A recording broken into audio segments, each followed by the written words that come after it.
Oke? Nggak usah, nggak perlu muka. Ini nggak perlu muka. Udah, bisa mulai? Oke, selamat sore teman-teman. Terima kasih. Jadi perlu diketahui bahwa kami semua sangat prihatin ya.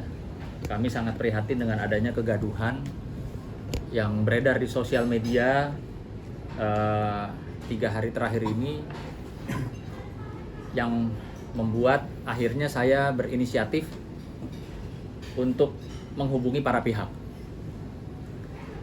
Dalam hal ini para pihak, baik itu Lisa maupun pihaknya Pak RK, saya berkomunikasi langsung dengan Ibu.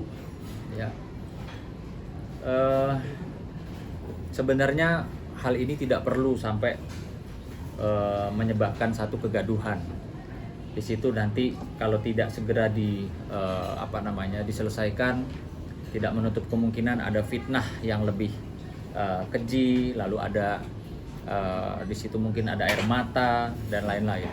Maka kemarin saya secara intens berkomunikasi dengan kedua belah pihak, ya, dengan niatan nawaitunya khususnya di bulan Ramadan ini supaya bisa menjembatani apa dan bagaimana dari masing-masing pihak agar supaya persoalan ini tidak perlu dibawa ke ranah hukum. Karena pendapat kami tentunya kalau persoalan ini dibawa ke ranah hukum, tentunya nanti akan panjang dan akan ada hal-hal yang mungkin saja tidak diinginkan oleh semua pihak, gitu loh. Jadi saya kemarin berkomunikasi baik dengan Lisa maupun dengan Ibu, ya, untuk mencarikan satu solusi. Karena di sini juga dengan adanya isu ini berkembang, sudah ada nih saya menilai melihat orang-orang yang mengambil satu keuntungan, entah itu benar apa tidak benar. Kayak contohnya Lisa menyampaikan kepada saya ada orang yang mengatasnamakan dari pihak Bapak RK menawarkan ke sejumlah uang, ya, jumlah uangnya cukup fantastis gitu loh. Namun demikian di situ dia minta supaya Lisa itu menemui teman-teman media dan menyatakan bahwa dia itu halusinasi, ya. Di situ disampaikan di percakapan tersebut yang diberikan langsung oleh Lisa kepada saya bahwa orang tersebut mengaku suruhan dari Bapak RK, ya, menawarkan sejumlah uang, tapi dengan satu persyaratan, yaitu tadi Lisa harus muncul ke media mengklarifikasi dan menyatakan bahwa dia halusinasi. Di situ ada jumlah uang yang ditawarkan sebelum Lisa melakukan jumpa pers, lalu setelah melakukan klarifikasi di jumpa pers, uang yang bernilai miliaran itu berikutnya akan diserahkan kepada Lisa. Nah ini kan kemarin hal ini saya konfirmasi agar supaya tidak menjadi fitnah, ya. Saya bilang, Lisa, ini mengatasnamakan Bapak. Iya, katanya. Memang terlihat dari chatnya yang mohon maaf saya tidak bisa sampaikan saat ini karena itu bersifat ranahnya privasi. Saya tanya, kalau saya cross check gimana Lisa? Iya boleh bang, di cross check aja bener nggak gitu loh. Orang yang mengaku-ngaku suruhan Bapak RK ini menghubungi dan menawarkan sejumlah uang, tapi dengan catatan harus ketemu teman-teman media dan menyatakan bahwa apa yang disampaikan di sosial media, di Instagram itu adalah hoax atau halusinasi.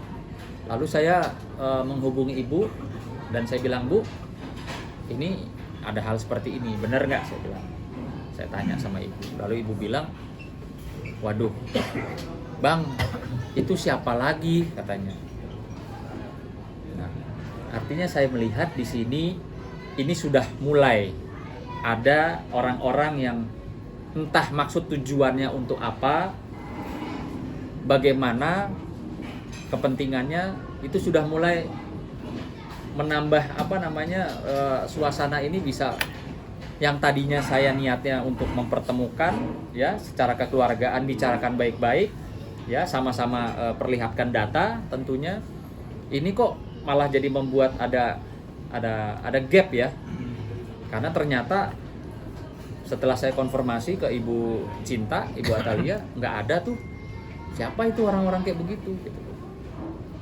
Nah, jadi saya memang, kami ini prihatin ya, sangat prihatin dengan apa yang terjadi kepada khususnya kedua belah pihak.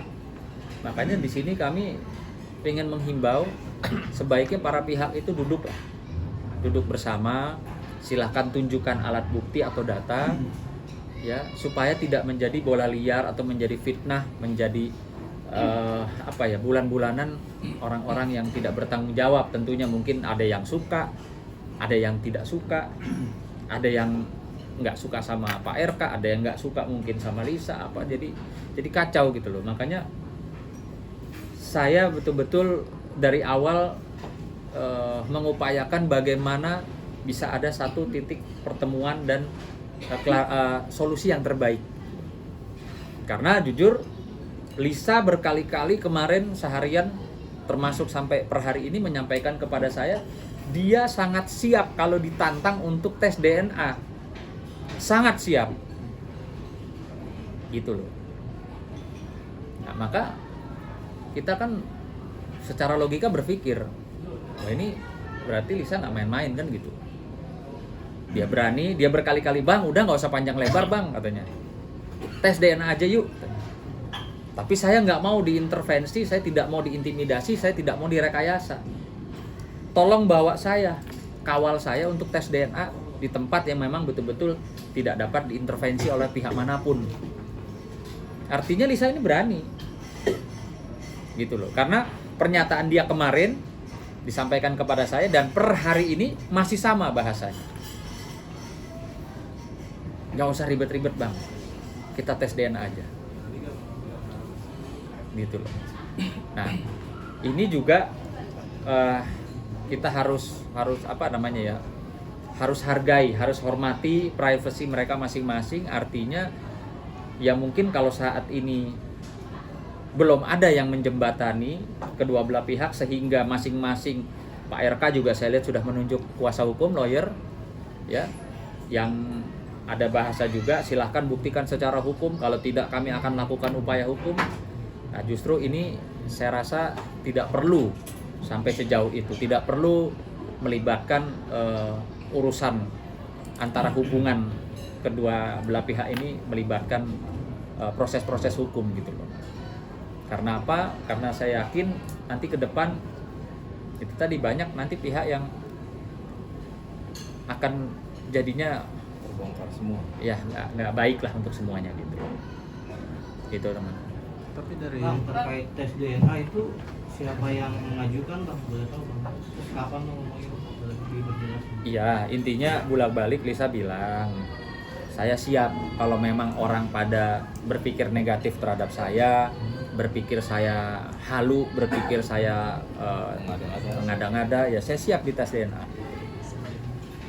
Ya siap.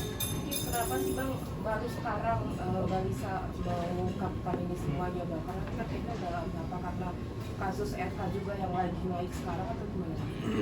Nah ini, kalau ini sementara analisa kami, sementara juga dari percakapan saya yang intens dengan Lisa semenjak kemarin sampai per hari ini, saya tidak melihat ada indikasi lain, ya. Apa yang dikatakan mungkin di belakangnya Lisa ada orang yang ingin menjatuhkan Pak RK. Sampai saat ini sih saya belum melihat ada indikasi seperti itu. Ya, saya masih melihat memang ini sementara ini adanya dorongan dari seorang Lisa yang dimana dia merasa seorang ibu yang memang mungkin membutuhkan hak-hak daripada anaknya.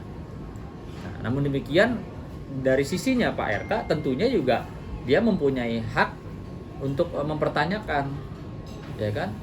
Saya dimintain tanggung jawab, memang itu anak saya, kan bahasa kasarnya seperti itu gitu. Jadi makanya saya melihat kedua belah pihak ini seharusnya duduk bareng, bukan saling sewa pengacara untuk beradu atau berargumentasi hukum atau meneruskan urusan-urusan ini ke proses hukum gitu loh. Ini seharusnya ya, menurut dari kacamata kami sebagai orang-orang yang mengenal mereka, para pihak ini gitu. Dan kemarin juga disampaikan juga sama Lisa, dia bilang, saya siap kok, mau tes DNA saya siap, mau bicara duduk kekeluargaan saya siap. Nah itu yang disampaikan oleh Lisa gitu loh kepada saya. Kemarin intens sampai pagi ini, tadi juga masih komunikasi ya bahasanya sama. Udah bang, ini udah banyak yang nimbrung katanya. Saya udah dihujat, padahal saya ingin memperjuangkan hak anak saya kan gitu. Ya udah tes DNA aja lah katanya. Gitu. Bang, Lisa sudah menunjuk abang atau tim abang sebagai kuasa hukum atau? Nggak ada, kan saya bilang ya, saya berinisiatif karena saya mengenal mereka, para pihak, saya berinisiatif kalau bisa hal-hal seperti ini kan diselesaikan, duduk bersama. Kasarnya kenalnya baik-baik, mungkin mereka dulu awalnya kenapa selesai ada